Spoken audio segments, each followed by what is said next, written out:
might be wondering why I'm wearing this silly hat and all the other stuff. Because I wanted to emphasize a point.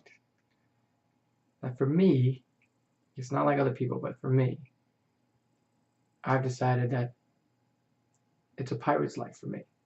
And when I say that, I mean, the only thing I'm really looking forward in my life in terms of why I decided to start my own business or to pursue my own endeavors is because freedom.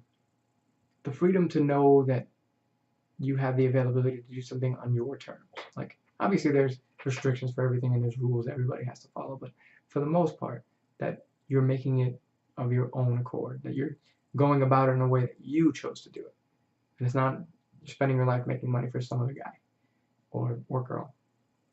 And another thing that's important is like I cannot sit here and think about living my life to whereas I could just plan until, like, oh, I'm gonna do everything that I do until, when I'm 65, and then now I can finally live.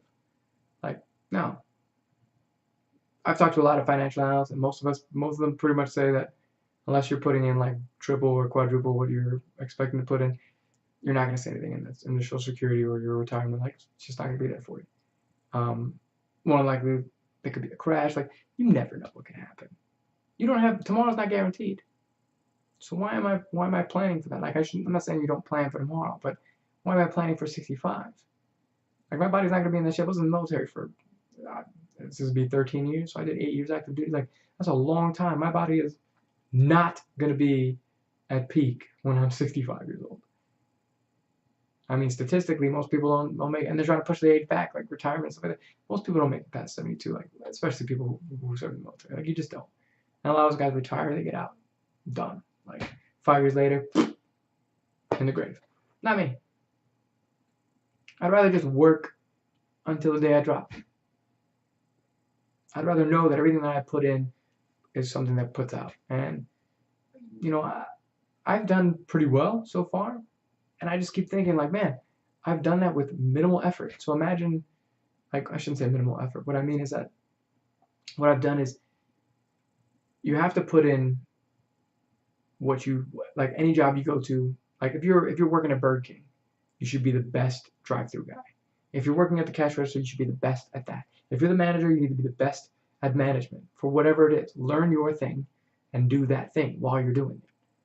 What I mean to say is that I don't enjoy what I've been doing, despite putting in the effort that I've been putting in.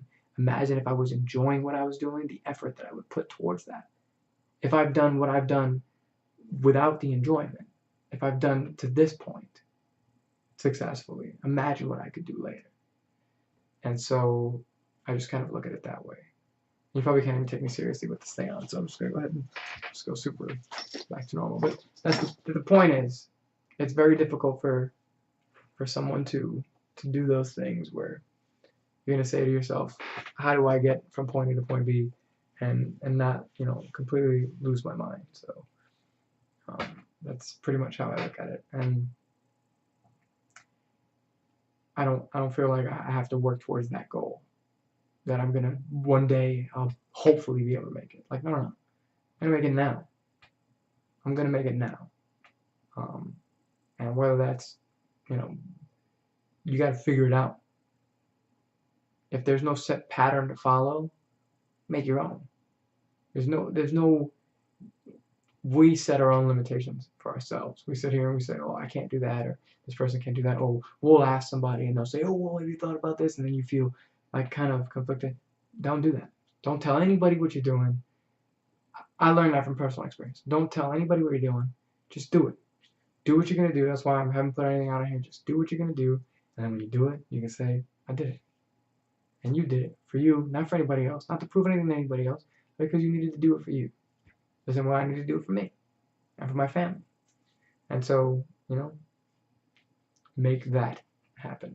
Set a goal and achieve it. Like, sometimes you gotta learn when to cut your losses, but ultimately, perseverance does pay off. So if you set a goal, just achieve it. No excuses. If you fall down, if you stumble, if you fail, failure is just a learn. You just learn that avenue didn't work. That doesn't mean that you still can't succeed in that endeavor. You can do it. You can do anything you put your mind to. I know everybody says that. It's corny. but it's true. Once you realize that everything that you define yourself is just a confine, it's a social construct, something that has told you that you can't do something. In reality, all you have to do is realize you can. I realized that because when I was doing the background, I can plug that again. I was in a movie called Rampage, starring Dwayne The Rock Johnson, and I was sitting there. I was said the whole thing, Dwayne The Rock Johnson. But anyway, caveat: guy's freaking huge. Like I didn't think he was that big in real life. I was like, no way, this dude's not that big. Lies, man. Like his arms were like 4 of these. Like it was just like that. I was like, I think I measured at one point. I was like, and I looked at the guy. I was like, dude. He was like, he was freaking out because everybody was like, they have like a whole speech like, don't talk to The Rock, don't do this. I was like, screw that, dude. I'm not gonna be like a fanboy or anything, but like, it's a regular guy. And I think that was the difference that separated me from a lot of the people that we were talking to, was that a lot of people were in the confines of this is the structure. I was literally sitting at a table right here, and I'm on this desk, and on the other side there's Rock, there's Jeffrey Dean Morgan. I had full conversation with Jeffrey, like cool dude. Like he ended up walking by and he put like his he put like a little Slurpee thing or like a little smoothie. He was drinking like a green smoothie. And so he put it there and I moved it. I was like, I'm gonna miss the guy because he put it on my desk. It's my desk. So I moved it and he came looking for it and I was like, where's your smoothie? And he was like, I was like, I didn't touch it, man. Don't blame me. Like, it's kind of like he's like, like the senior in high school and I'm like the freshman. But he's like, the counselors are here. So he's like, oh no, I didn't say that it was you. And I was like, I'm just kidding, man. I didn't move it. And he was like, that's messed up. He's like, now I'm gonna get you. And I was like, what do you mean you're gonna get me? He goes, I'm gonna say something. I'm gonna make you laugh, and it's gonna throw you off in the middle of the scene, and you're gonna screw it up. I was like, that's messed up, man. I was like, I already have hard feelings about what you did to my boy Glenn. And he was like, oh, you still butthurt about that? I was like, yeah, I'm butthurt about that.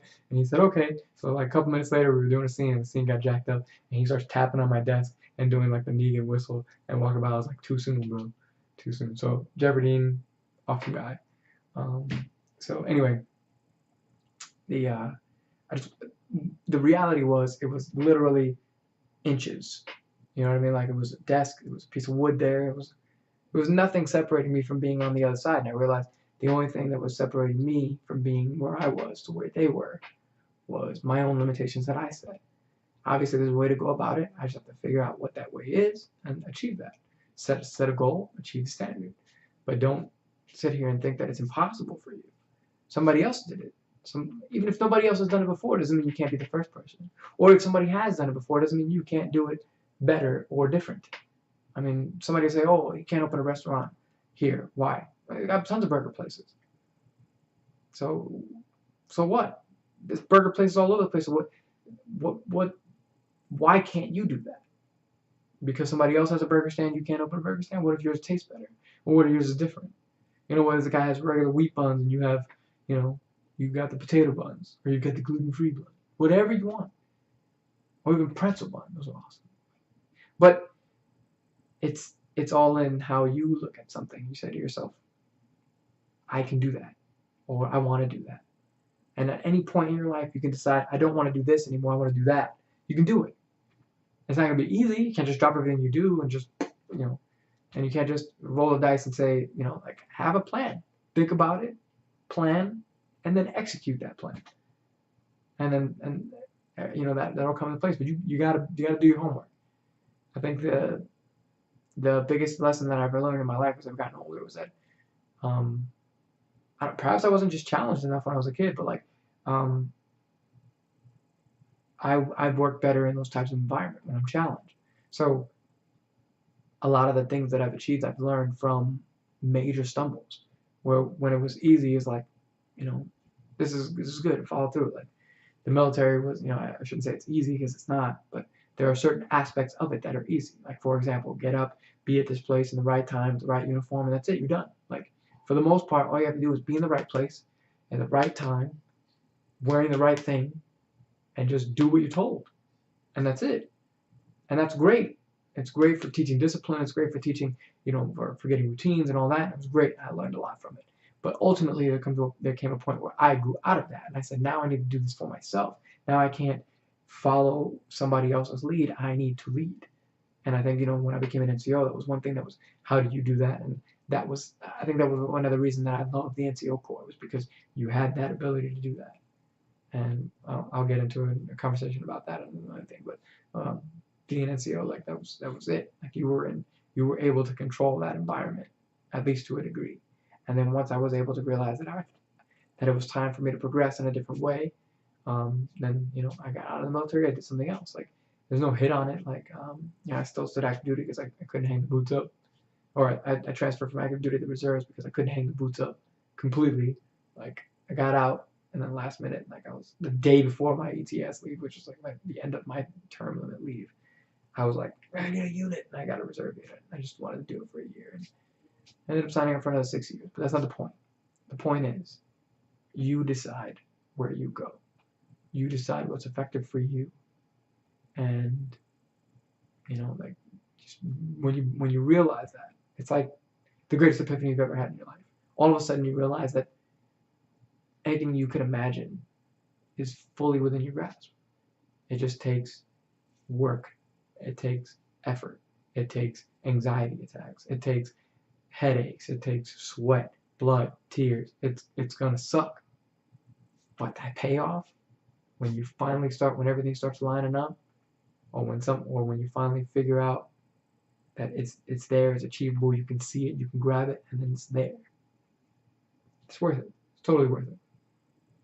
Anyway, I think I'm gonna end it there because that's like a super that's like a super motivization right there. Anyway, I'm done.